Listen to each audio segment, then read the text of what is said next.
नमस्कार शेतकरी मित्रांनो. बहुतांश शेतकऱ्यांच्या माध्यमातून, शेतकरी मित्रांच्या माध्यमातून वारंवार एक आणि हाच प्रश्न विचारण्यात येऊ लागले. अक्षरशः काही लोकांनी तर कॉल देखील केला, ज्यांच्याकडे माझा नंबर आहे. माझ्या बायोमध्ये बराच काही एक नंबर दिलेला आहे, मी तिथून कॉल केला. तुम्ही करू नका बरं का, नाहीतर परत कसंही प्रॉब्लेम होईल. तर मी तुम्हाला सांगू शकतो की नमो शेतकरी सन्मान निधी संदर्भातील एक महत्त्वपूर्ण अपडेट तुम्हाला देणार आहे. तुमचे काही प्रश्न असेल तर क्लिअर करणार आहे. हा व्हिडिओ याच्यासाठी म्हणून लागले कारण की गेल्या आठवड्याभरामध्ये आपण एक व्हिडिओ आपल्या चॅनलच्या माध्यमातून स्थापित केला होता, जे की प्रसिद्ध केला होता. त्याच्यामध्ये आपण सांगितलं होतं की नमो शेतकरी योजनेचे थकीत हप्ते, थकीत म्हणल्याच्या नंतर 9वा आणि त्याचबरोबर 10वा हप्ता. तर हे 9वा आणि 10वा हप्ता 2 हप्ते शासनाकडे, राज्य शासनाकडे नमो शेतकरीचे थकीत आहे. तर ते हप्ते जे की 1 जुलै 2026 रोजी वितरण होणार आहे, अशी माहिती आपण तिथे दिली होती कृषी दिनाच्या औचित्यावरती. अशी माहिती मिसने बऱ्याच काही न्यूज आर्टिकल, बऱ्याच विविध सोशल मीडियावरती जे हीच सर्व काही हे वार्तवण्यात आले होते. नमो शेतकरीचे सर्व काही माहिती वार्तवण्यात आली होती की 1 जुलैला वितरण होणार, परंतु तसं काही स्थिती झाली. नमो शेतकरीचं 1 जुलैच्या दिवशी संपूर्ण राज्यभरामध्ये महाराष्ट्र कृषी दिन साजरा करण्यात आला. नमो शेतकरीचं नाव ना गाव काहीच तिथे घेण्यात नाही आला. मग शेतकऱ्यांमध्ये एक प्रश्न पडला की नमो शेतकरी योजना नेमकं बंद झाली की काय झाली.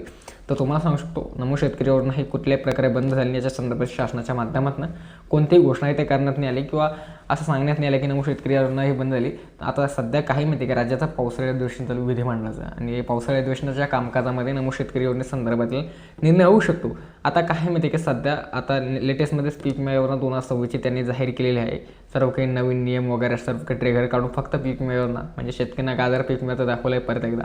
त्याचबरोबर आता रिसेंटलीच कर्जमाफी योजना त्यांनी घोषित केलेली आहे. पुण्यश्लोक अहिल्यादेवी होळकर, जे की येत्या 6 जून 2026 पासून याची अंमलबजावणी होणार आहे. सर्व काही पहिल्या याद्या जाहीर होणार आहे. या संबंधीची सर्व काही मुख्यमंत्र्यांनी ऑलरेडी माहिती दिलेली आहे. परंतु नमो शेतकरीचं कुठंच येऊ नाही लागलं किंवा कोणतेच कोणते आमदार विधिमंडळाच्या कामकाजात बोलताना आपल्या नमो शेतकरीवरती दिसून येऊ लागलं. मग नमो शेतकरीचे हप्ते कधी भेटणार, काय वाटणार, हा तुम्हाला देखील पडलेला प्रश्न असेल.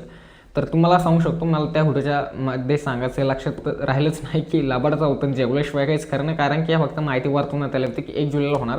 तर मी तुम्हाला सांगू शकतो की नमो शेतकरीचा 9वा हप्ता मार्चमध्ये वितरण व्हायला पाहिजे होता, आणि आता 10वा हप्ता रिसेंटलीच नमो शेतकरी PM किसान योजनेचा जो काही 23वा हप्ता मागील 20 जून रोजी वितरण झाला, तेव्हा वितरण व्हायला पाहिजे होता. परंतु शासनाच्या माध्यमातून काही नाही. याचं कारण एकच आहे मित्रांनो, ते म्हणजे लाडकी बहीण योजना. कारण त्यांचा जे काही निधी आहे नमो शेतकरीसाठी शिल्लक ठेवलेला असतो, तो लाडक्या बहिणीसाठी वापर करू लागले. मग याच्यासाठी निधीची कमतरता इथे पडू लागली, हेच एकमेवचं कारण आहे. परंतु आता याचा हप्ता कधी येणार, तर तुम्हाला सांगू शकतो, आता पावसाळी अधिवेशनामध्ये नमो शेतकरी सन्मान निधी योजनेसंदर्भात काही तरतूद झाली तर नक्कीच इथे होईल. याच्या संदर्भातील कोणती ठोस अपडेट नाही. बऱ्याच काही लोकांनी मला कॉल केले होते, म्हणून हा व्हिडिओ बनवू लागले. बऱ्याच काही लोकांचे मेसेजेस व्हॉट्सअपला आले होते, कॉल आले होते. बायोमध्ये मी नंबर दिलेला आहे तिथे. तर मी आपण कधी चुकीची माहिती शेतकऱ्यांना सांगत नाही, जी माहिती देत असतो. हालाकी या संदेशनी प्रभुदेवा सर जे एकमेव यूट्यूब चॅनल जे जेन्युइन आणि ओरिजिनल माहिती शेतकऱ्यांना देत असतं, त्यांनी देखील 1 जुलैची ही तारीख वर्तवली होती. 1 जुलै संदर्भातील होऊ शकतं, परंतु तसं काही ते झालं नाही. शासनाने परत एकदा शेतकऱ्यांना दागा नमो शेतकरी सन्मान दिलेला आहे. तुमचे काही प्रश्न तर काही राहू शकत नाही, परंतु मला काय वाटतं कमेंट बॉक्समध्ये तुमची राय नक्की नोंदवू शकता. खूप खूप धन्यवाद.